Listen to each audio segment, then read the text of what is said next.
Hello once again. Ayan. So, may we have a recall of what I previously discussed. I previously discussed about the types of chemical reaction.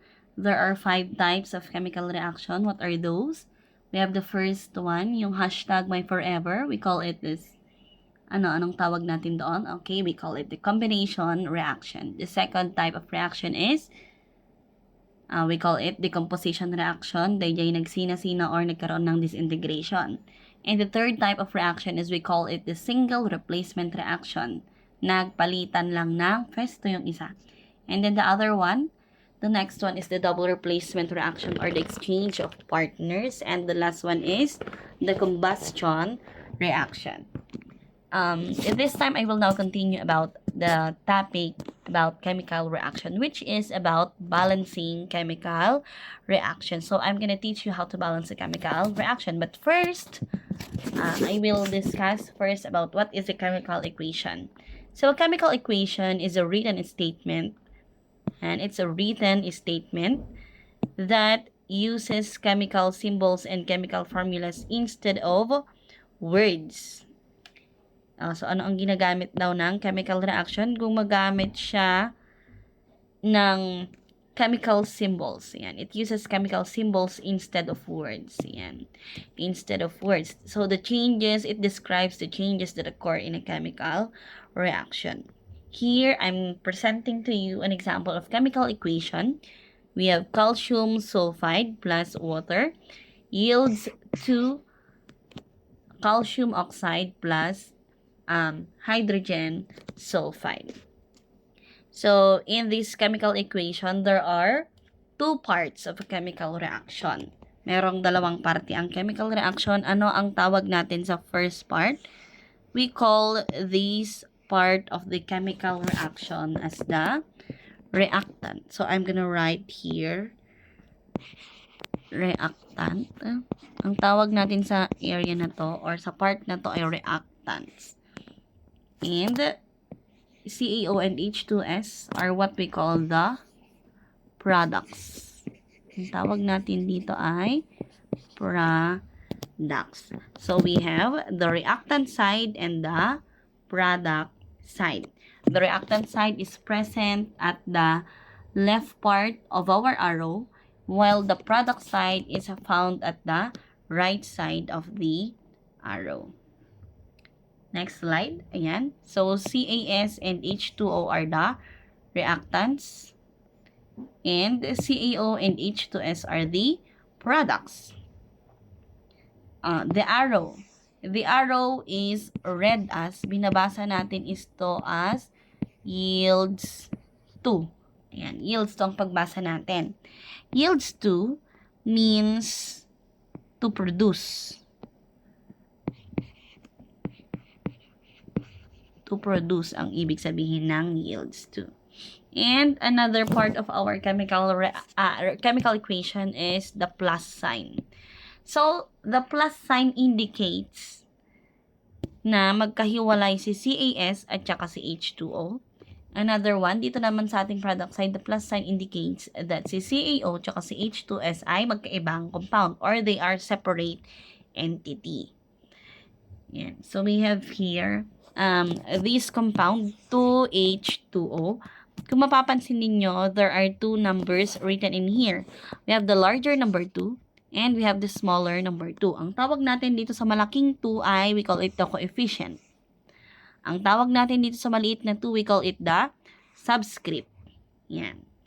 Lagi niyong tatandaan that the large 2 o yung mas malaking number, it always affect both hydrogen at saka si oxygen. While si small number 2 or si subscript number 2, it only affects H. Okay?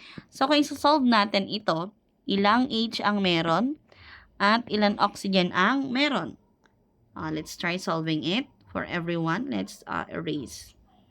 Erase ko muna to, tong area na to. Ayan. So, ilang H ang meron sa atin? We have ballpoint 2 times 2 Ilang H ang meron? Ang tinatanong ko, ilang H ang meron? 2 times 2 is 4. There are 4 hydrogen in this chemical compound. Another one. What about oxygen? Sinabi ko kanina that the small 2 or the subscript 2 only affects hydrogen. So, it does not affect oxygen anymore.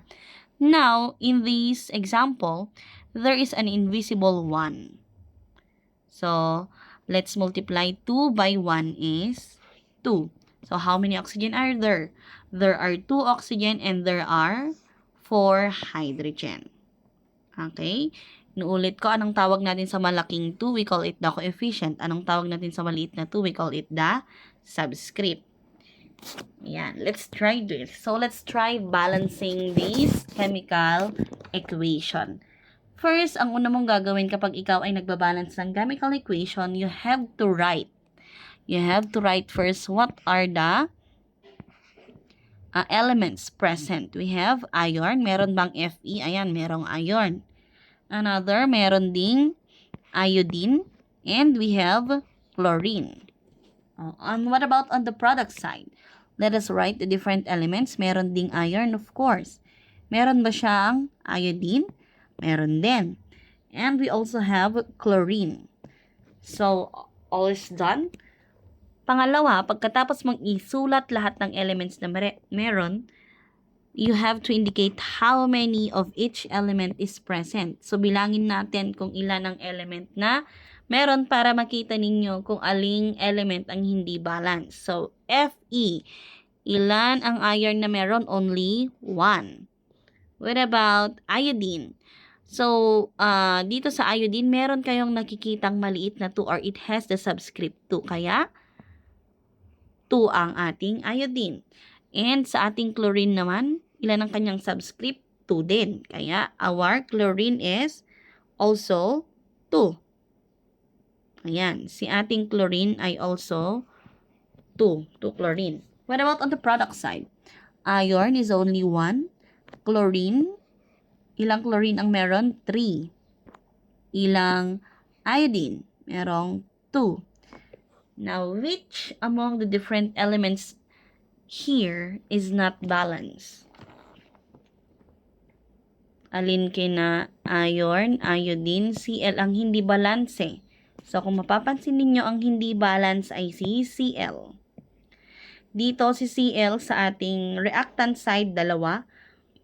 While sa ating product side, si Cl ay 3. So, what will you do to make the equation balance? Hanapin natin ngayon si Cl dito sa ating product side. Ano ang pwede nating idagdag na coefficient? By the way, class, take note that when you balance a chemical reaction, ang pwede nyo lang pong idagdag ay only coefficient. Bawal po kayong magdagdag ng subscript. Bawal din po kayong magdagdag ng another element. Okay? So, pwede tayong magdagdag ngayon dito sa tabi ni Cl. Let us try to put the coefficient 3. Since naglagay tayo ng 3 dyan, i-multiply natin si coefficient 3. 3 times 2 is 6. So, 6 na ang Cl. While sa product side, 3 pa lang. Ano pwede nating ilagay dito sa tabi ni Fe para maging 6 din si Cl? Okay. So, let us try putting number 2. 2 times 3. Yan, 2 multiplied by 3. Ilan na ngayon ang Cl natin? Meron tayong 6. So, is Cl now balanced? Okay, balanced na si Cl. Let us put check. Next, kanya lang, si Fe naapektuhan na. Kasi nga, 2 times 1 is 2. So, isulat natin 2 na si Fe dito sa product side. Dito sa ating reactant side, what will you do? Anong idadagdag mong coefficient para maging balance si Fe? So, let us try putting 2 also. 2 times 1, the invisible 1. Then, 2 na rin si Fe. Kanya lang ulit, hindi lang si Fe ang naapektuhan niya. 2 times 2, that is 4. Naging 4 na si iodine. So, si 4, hindi na siya balance kay 2. What will you do here? What coefficient are we gonna add para maging 4 din si iodine dito sa product side? Dito. Let us try putting 2 also. Let's multiply. 2 times 2 is also 4. Now, let's check whether all the elements are balanced. Iron, 2. Iron, 2. So, balance. Okay, check. And check. What about the iodine? Iodine, 4. Si iodine, 4 also sa product side. So, is it balance? Balance. Balance. Therefore, the equation now is balance. Let's try another one. So, this time, after watching this video, I want you to try balancing this last chemical reaction that I presented it to you. Kindly make a video of yourself balancing this one and send it through a drive that I'm going to send through your GC. So that's all for this session. God bless everyone.